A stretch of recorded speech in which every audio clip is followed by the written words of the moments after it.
That's interesting. Yeah. And how does like return to work fit in all of this? Are we asking for people to come back to the office because we're wanting to like cling on to that old fashioned way of thinking, or is that just basically a power hit, or is there a real reason? I know what I think, but from your perspective, from a psychology. It's such a complex question, right? Well, and I think you're talking about the psychology of two lots of people at war. Yeah. War? I don't know, that's probably possibly strong, but yeah, quite. In some organisations, for sure. Sometimes it is, right? Yeah, so I think the thing that's been missing with all of these headlines that we're hearing from these big, powerful and influential organisations is change management, right? And for me, I quite like working from the office. So I'll work from the office 4 or 5 days a week unless I've got a reason to not be there. Mm-hmm. That's my default setting and I love it. And I don't work so well from home. However, if somebody told me you need to be in the office 5 days a week, my resistance is like going to shoot through the roof and I'm going to be like, I don't want it. No. Because they've not given me a justification. They've just said, no, you're coming back 5 days a week. Whereas if there was some real analysis done on our outputs, on our performance, on our culture, the well-being of their staff, all of that, and then we got maybe consulted with as well. So somebody came and started asking us questions like how many days do you come to the office? What drives that decision? Whether you're going to come in or not? Is it based on your diary? Is it based on just a rigid system that you've got? Have you built your life around whichever days you tend to come in or not? So we get consulted, and then they look at data around your outputs, performance as a business, and we were told, you know what? There's an element here that we're not mentoring our juniors, so we want everybody to come in a little bit more, so that there's a lot more face-to-face and cross-pollination with different generations within the business, different departments, and we can build up that quality of connection. We've tweaked our workplace to facilitate this, so let's give it a go, and in 6 months' time, we'll see if there's been an improvement in those areas.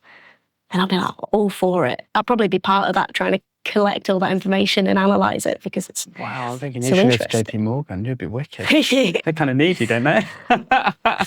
They probably wouldn't want someone like me, to be fair. But if you're just told because somebody's decided, oh, you know what, I'm nostalgic, I miss the being able to see people, or from a really sort of, probably from a perspective that I do believe is, we want to see you working. How do I know if you're working? That's what people's problem is? I think there's a likelihood there. And it's a very simple way to say, actually, I don't know if we're performing that well because I don't check my outputs except for the revenue. But it seems to me that we're missing something. And so let's get people back in so they can work harder, because it's likely that they'll be watching Netflix. There's no, I think that probably does happen, but I don't think there's any real justification to it. Interesting, isn't it? Because I'm sure these people do want the best for their business. So what's the funny thing is everybody actually wants the same end goal. I kind of give everybody, I'm sure there is some outliers, but I'm sure everyone does actually want the same end goal. They all do want to do the best because they want to progress their career or develop the business or whatever that looks like. So we'll kind of do the same thing, but we kind of got different ways of getting there, and it's kind of bringing everybody along the journey. I'm a massive believer in going in because I'm a massive believer in culture. Like, I really firmly believe in sort of company cultures can't be replaced, they can't be bought. It's a USP kind of to your brand and all that type of thing. But how do you measure culture? Do you know what I mean? What is culture to you? It's an energy. It's actually an energy in the room physically, or even outside of the room. Like, I could be walking down the street, but I've plugged into our culture, so I've got that kind of recharge, or that kind of brand connection or people connection, whatever that is. And I think when you're at home for periods of time, like one-off days, I'm very chilled about, but for long periods, I think you just lose that. Yeah, and that's obviously something that's really important to you. Some people might feel that culture is it's just a thing. I don't need to, I'm quite happy just getting on with my work. Could be working for anyone. I just want it. It's very transactional. I do my work. I think it's important to everyone, whether they like it or not. I think it's important to everybody. Yeah.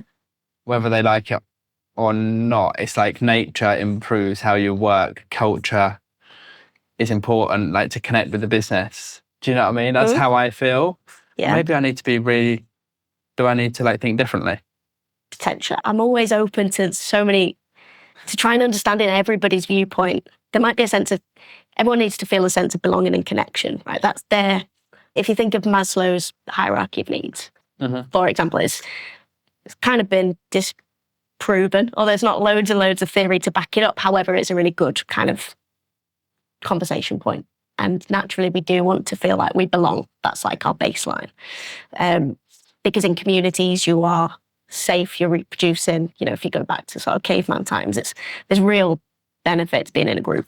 However, some people do feel that connection through virtual interactions, especially the younger generations coming through. They might feel that sense of connection because they see each other on the screen. They might be working constantly on the screen, So I wouldn't say culture has to be in person. You can benefit from that energy virtually, thinking of other viewpoints. I'm probably more on your wavelength, to be fair. I'm just trying to picture. Yeah, I hadn't thought of that before, but it does kind of make sense because you get these influencers on TikTok and you've never met them for sure.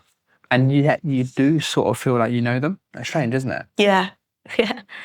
And if you saw them in the street, you would definitely chat to them, not as a first time, never met them person. You would be talking to them in a bit more of a broken down barriers. It's quite likely. It would be like a second or third meeting sort of thing. I mean, they might be thinking something completely opposite. Oh, they'll be completely confused because they've never met you, unless you're an influencer too. But get my drift. So maybe that's something that I've overlooked, that people can. Bring in people, different personality traits, massive people that are right on the introverted scale of the introversion-extroversion scale.